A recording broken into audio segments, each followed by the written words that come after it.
బతికాం మనం. ప్రపంచ దేశాలకే తనమానికంగా మిగి ఉన్న మన ఆంధ్ర రాష్ట్రం మరి ప్రపంచ పటంలో ప్రపంచంలోనే తలమానికగా ఉన్న మన ఆంధ్ర రాష్ట్రం మరి నాడు ప్రపంచ పటంలోనే లేకుండా పోయాం.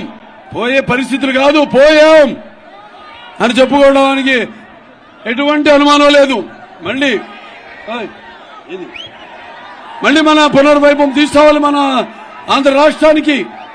అలాగే తిరిగి ఈ ఎన్నికల ద్వారా మన అందరి పేర్లు కూడా చరిత్రలో సువర్ణాక్షరాలతో లిఖింపబడినట్లుగా మనం మళ్ళీ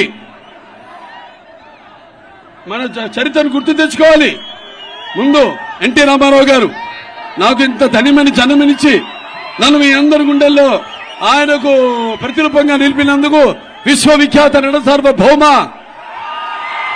ప్రపంచానికి నట విశ్వరూపం ఎలాంటితో చూపించిన కారణ జన్ముడు నా నాన్నగారు, నా గురువు, నా దైవం అయిన నందమూరి తారక రామారావు గారిని ప్రతి ఒక్కరు స్మరించుకోవాలి.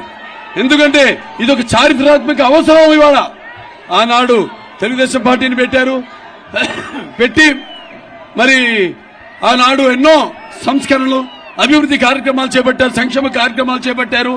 అవి ప్రజలందరికీ కూడా ఎంతో ఉపయోగకరమైనవి, సానుకూలమైనవి కూడా. ఎన్టీఆర్ రాజకీయాలు రాకముందు వచ్చిన తర్వాత ఆయన ప్రవేశపెట్టిన పథకాలు, అమలు చేసిన పథకాలు ఇప్పుడు కూడా ప్రతి ఒక్కరు కూడా వాటిని పేర్లు మార్చుకుని వాటిని కొనసాగిస్తున్నారు తప్పితే వాటిని ఆపలేదు. ఆపితే ఊరుకుంటారా మీరు? చీల్చి చెండాడరు. మరి అంటే ఎన్టీఆర్ అంటే పేదవాడి ఆకలి తెలిసిన అన్న ఆయనే. అలాగే జనం భవిష్యత్తు వేసిన అమ్మాయినే. అలాగే ఆయనకి అండగా నిలిచిన ఆడవాళ్లకు, మహిళలకి, ఆడపడుచులకు ఆర్థిక స్వాతంత్రం ఇచ్చిన అన్న కూడా ఆయన ఎన్టీఆర్. ఆ తర్వాత నందమూరి తారక రామారావు గారి యొక్క మాతృ పుత్రికైన ఈ తెలుగుదేశాన్ని మన పూర్వ ముఖ్యమంత్రి నారా చంద్రబాబు నాయుడు గారు ఆయన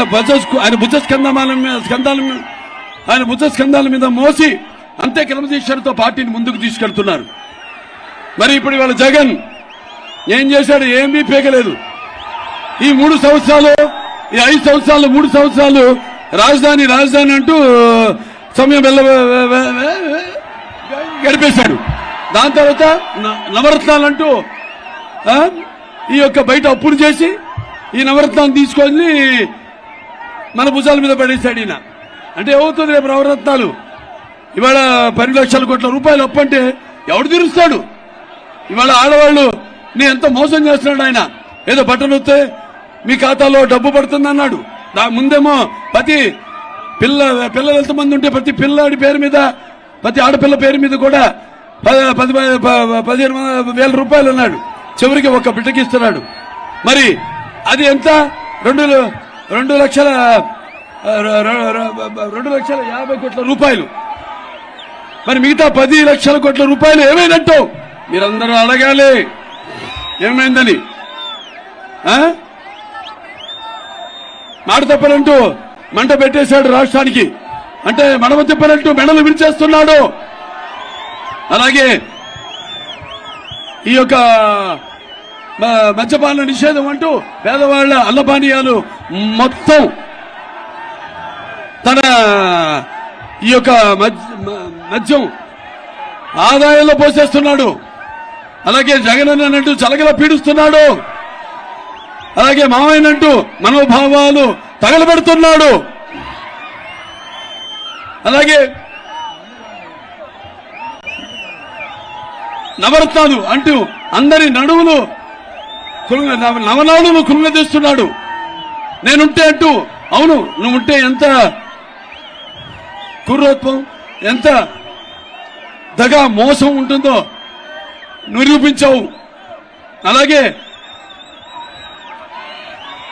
దళితులకి అండగా ఉంటానని చెప్పి వాళ్ళ చావులతో తన ఆకలి కేకలు ఆర్పుకుంటున్నాడు. నా అక్క చెల్లెలు, నా అన్నదమ్ములంటూ ఆ అక్క చెల్లెలు అన్నదమ్ముల ఆస్తిలో వాటా అడుగుతున్నాడు. అలాగే నా అక్క చెల్లెళ్ళంటూ మీ అందరు ఉసురు పోసుకుంటున్నాడు. అలాగే మనం చూస్తే అమరావతి రైతుల మెతుకులు రక్తపు కూడిలా మార్చుకున్నాడు. అలాగే రాష్ట్ర ముఖ్యమంత్రిని అంటూ దినగంత్రి పాలన చేస్తున్నాడు. అలాగే నాయకుడిని అంటూ నయవంచుడుగా మారాడు. అలాగే ఋషికొండ విశాఖపట్నంలో దాన్ని తవ్వి తవ్వి తన కండకావరం ఎంత ముదిరిపోయిందో చూపిస్తున్నాడు ఈ జగన్. కాబట్టి మీరంతా చాలా అప్రమత్తంగా ఉండాలి. కానీ ఇవాళ చూస్తున్నాం మనం, ఇవాళ జనం మొన్నటిదాకా భయభ్రాంతులతో ఒడుగుతూ బయటికి రాలేక ఉన్నారు. ఈనాడు ఎలక్షన్ నోటిఫికేషన్ వచ్చింది, అందరూ ఒక్కొక్కళ్ళు బయటకు వస్తున్నారు. అందరూ కూడా ధైర్యంగా ఇవాళ రేపు జరగనున్న ఎన్నికల్లో వైకాపాని మట్టి గర్పించడానికి, వాళ్ళని తుదిమిట్టించడానికి, వాళ్ళని తరిమి కొట్టడానికి మీరంతా కూడా సంసిద్ధులై సుశిక్షితులైన సైనికుల్లా ఉన్నారు.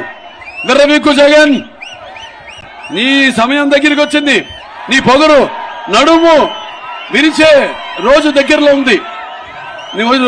నీ అహంకార నరాలు తెగిపడే సమయం వచ్చింది. అలాగే నీ అణువణువులో నిండిన ఈ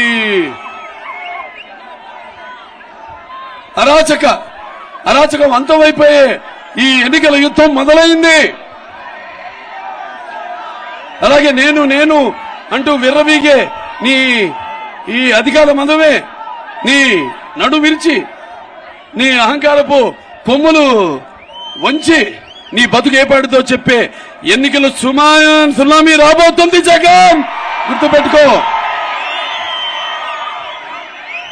ఎదురు చూడు, ప్రజల ఈ యొక్క తీర్పు ఎంత సూటిగా నీ గుండెను కొడుతుందో.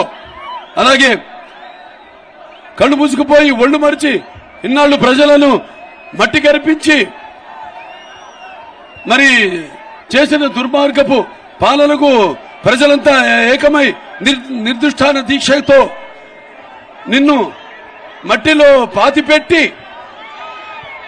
మీ ఉనికేంటో చూపించడానికి మీరంతా సిద్ధంగా ఉన్నారా లేదా? ఎంత అకుటి దీక్షతో ఉన్నారా లేదా? అలాగే నరం అణువు ప్రతి రక్తపు పట్టు అతన్ని నీ అపజయాన్ని అంగీకరించి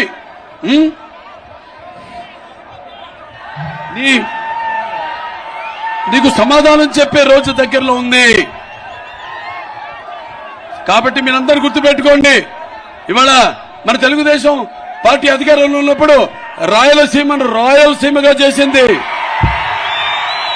తెలుగుదేశం అధికారంలో ఉన్నప్పుడు మరి వీళ్ళు చేసిందేంటి?